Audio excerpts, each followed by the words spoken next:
Hello Commanders, welcome to the command table. My name is Matt and we have our Leshir builds for you today. Before we jump into that though, if you would please be so kind as to like, subscribe, and if you want notifications when I drop new videos, be sure to hit that notification bell. Also, if you have any questions or comments, please feel free to leave those below.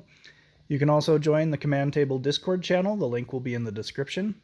It is open source, everybody is welcome, and you can usually get a jump start on your raid by seeing what we're posting there, because I'll usually have 4 or 5 people posting builds before I even get around to posting my video. So check it out, everybody's welcome. Okay, let's hop in. Let's show you what we've got first here. We've got Pannekoek from the Flying Dutchman. He gave me permission to share this. Let's actually pause that for a second and see what we're working with.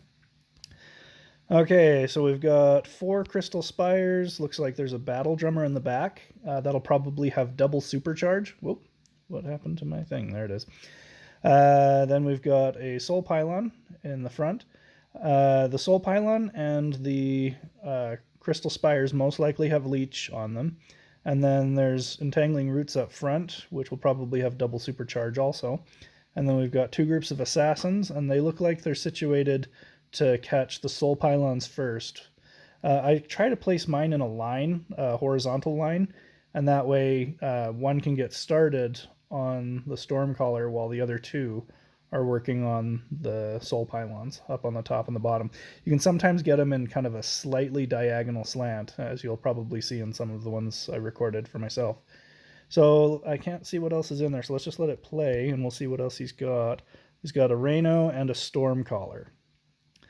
So probably leech on the Stormcaller, and he's only using the accuracy elixir. He's gone with the Troll Giant's Toe, which is going to be more damage but less range. If you went with the standard of the Ancient Defender, you'd have less damage, but still a nice boost, but you'd have more range and it would shoot farther. That doesn't seem to be any problem. He's totally able to nuke the boss. So good job, Pannekoek. He told me the other day that that's Dutch for pancake. So there you have it. Okay, Randu. Okay, let's see what we got here. We have Entangling Roots, 2 Stormcallers, the Battle Drummer, a Druid, Tide Shaman, the Celestial Spear, and 2 groups of Assassins. Again, the Assassins are primarily concerned about taking out the Soul Pylon, and then the Stormcallers have usually walked up to where the Assassins are by the time they've killed the Soul Pylon. So the 2 Stormcallers, very high-level Stormcallers, they're going to do most of the clearing and shred through just about everything. The Celestial Spear is going to do the bulk of the damage on the boss, and the Tide Shaman kind of helps to slow things down with its bubbles while doing damage as well. So, yeah, the Druid will keep everybody topped off, so you don't have to worry too much about the Earthquake.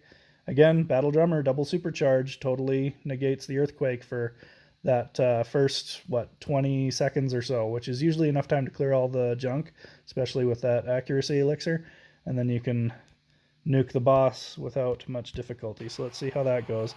Look at those Stormcallers just shred through everything. Just, yeah, wow, that's some uber power there. He may have, I don't know if he'd have Berserk on there. He's probably got double reload, I would think, on the Stormcallers, because he's got the Druid to keep everybody topped off. So probably double reload and damage. Oh no, it looks like he's got leech. I saw the Stormcaller's health refill very quickly. So he's probably got leech and double reload, I would think. Anyway, there he is. He's got the boss. Let's go ahead and move on to the next ones. Alright, so these are some other community submissions. Jepsur. We just have a still shot here. I don't know what elixirs he's using. I don't see a battle drummer in there. I see the Stormcaller, the Soul Pylon, and the Rhino. So that's what, 3 plus 2 is 5, plus 2 is 7, 8, 9, 10, 11, plus that. Yeah, so that's all his points right there. He doesn't have a battle drummer. So my guess is that he's using the Force Resistance elixir for this one. The toe is fantastic when you've got less than the units in the threshold, and I think it's 15 that the threshold is. So as long as you have 14 or less units, you're fine. So you don't have to merge your assassins or anything. But that's just going to nuke the crap out of everything like you saw with Pannekoek's build. So that's that. Thank you, Jepsur. Then we have Admiral Hunter. This is just another still shot. We have 2 groups of Storm Guards, 2 Archers, the Barrier Monk. I don't know why these guys are using the Barrier Monk. Every time I've seen, as you'll see in the next 2 with Lady Nature and Immortalis, nothing gets close enough, not the Hammer Throwers or the Storm Callers, to get that range damage in. If you had the enhanced ranged, then yeah, the Barrier Monk might be worthwhile.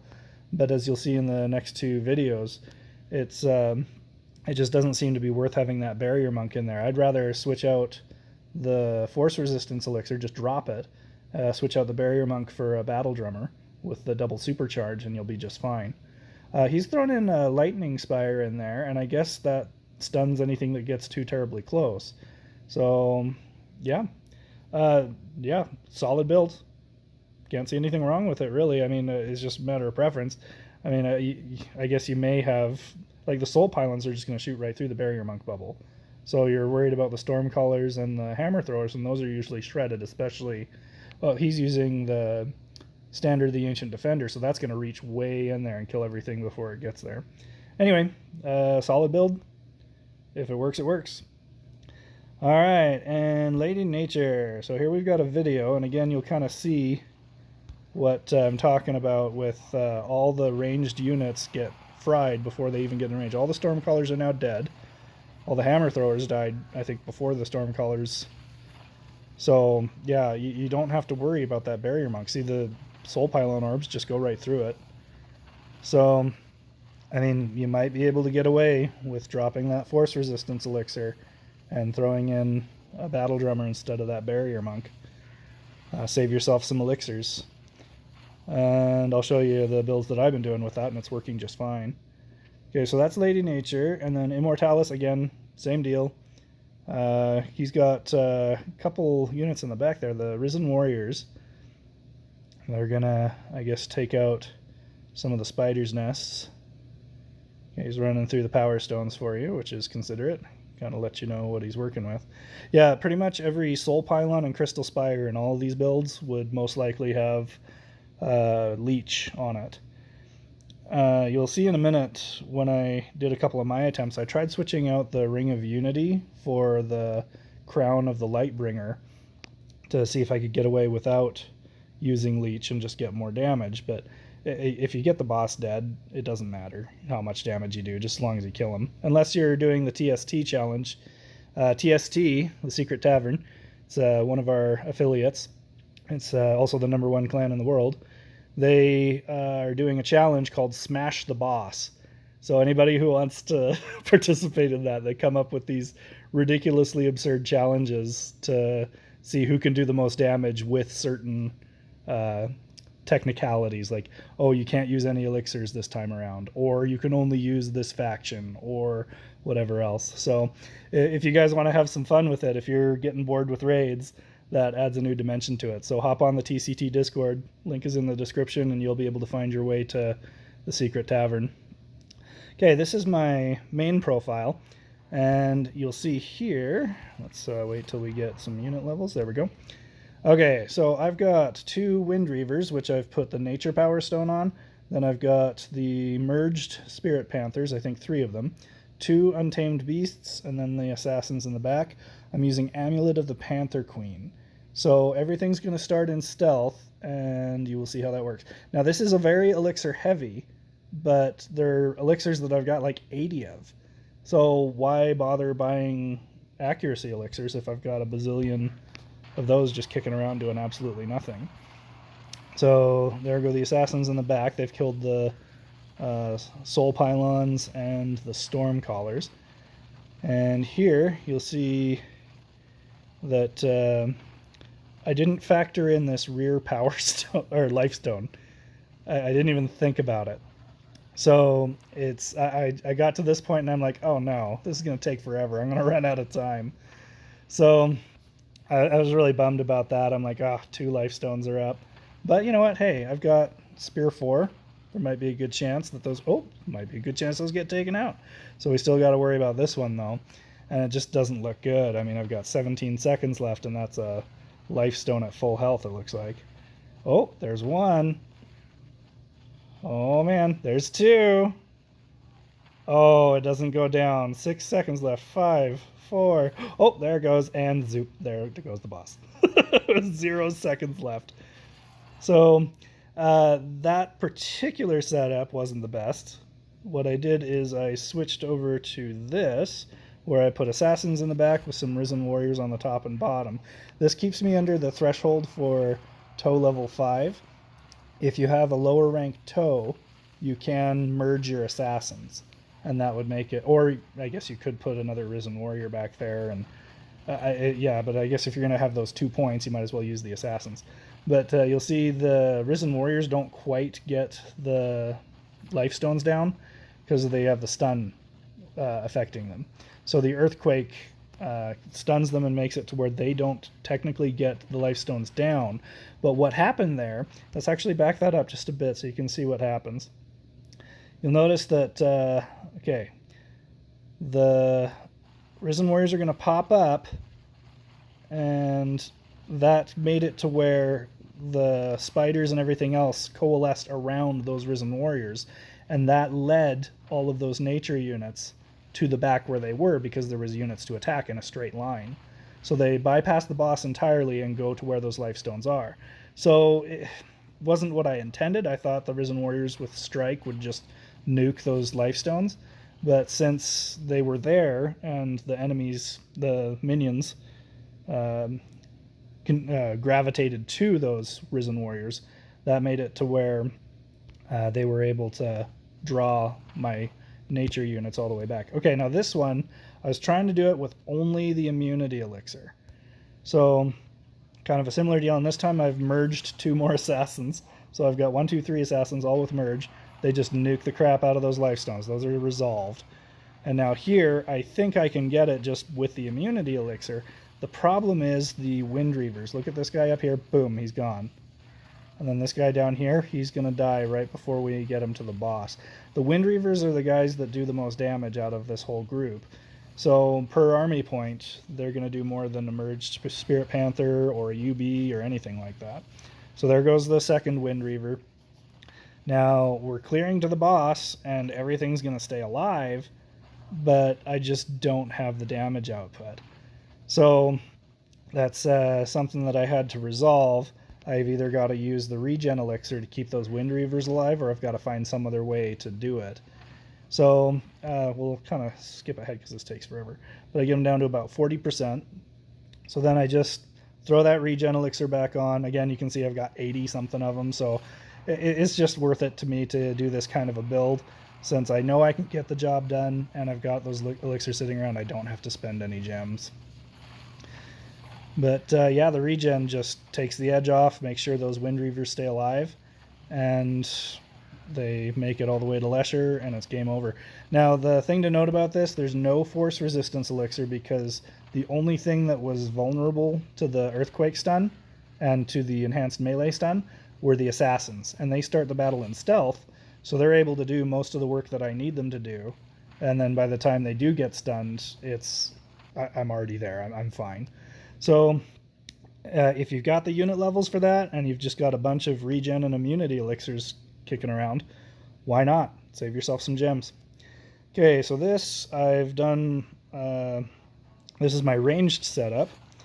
You can kind of see the unit levels there. Again, those assassins, I've tried to place them in a horizontal line to take out the soul pylons and then the storm callers. At this point, oh, and here's the battle drummer thing that I was telling you. That you drop that barrier monk because all the stuff dies anyway. Everything's still alive. I don't see a single blue skull back here, so nothing's died. And the 3 crystal spires, they're able to keep everything, the closest things dead. They kill all the crows. And then you'll notice that most of my archers are about to die, but we're able to get that last lifestone down in time. The soul pylon has leech on it, so it's going to be fine. But I switched out, in the next couple of attempts, I switched out the damage power stones that the archers had for leech, and that resolved that problem. Okay, so I tried it with the crown. So Crown of the Lightbringer, this is what I did before I switched to leech. I'm like, well, hey, I can just throw a crown on there. My battle drummer will not die at this point, and it'll keep all of my order units topped off. The construct units already had leech on them, so they should be fine. So it worked, I think. I don't think there was any problem with this one.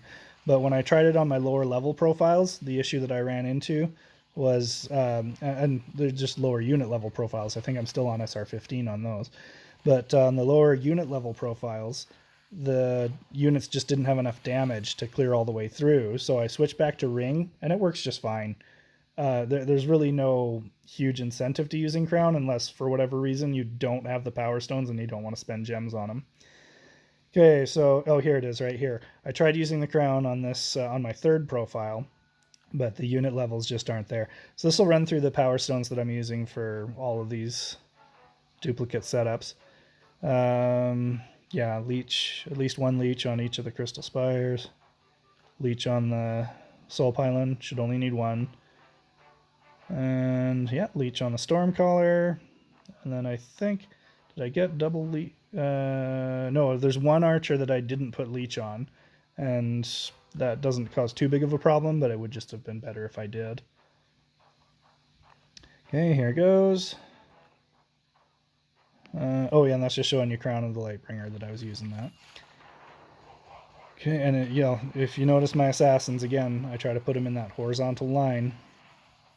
And, oh, Stormcaller's still up. But he's kind of stuck there for some reason. Oh, he's hitting the roots. So, hey, there you go. If you put your stuff this far back, and you've got the double supercharge on your entangling roots, the Stormcaller won't even get in range. And I think that's the same deal for the hammer throwers. So you don't even have to worry about it if you've got those double roots with double supercharge. Okay, yeah, here's where it gets a little dicey because I just didn't focus on damage. I should have used the ring, and I just didn't have the damage output to get all the way there. And the crows start to pick everybody off since the double supercharge is worn off from the battle drummer. Let's go ahead and, yeah, finish that up. I didn't get it. Then I put in the ring, and we'll just kind of skip ahead. You can see it clears really fast and totally fine. Battle drummer lives long enough to clear all the junk, and that's what's important. Matthias, I did the same thing. Yeah, it's basically the same thing, just with lower unit levels. So, yeah, not quite to 100 yet on everything. But yeah, totally fine. Gets everything covered, and again, that ring is just superior to the crown. I just thought it might be worth doing to see how it worked. Okay, this is like a level, yeah, SR6.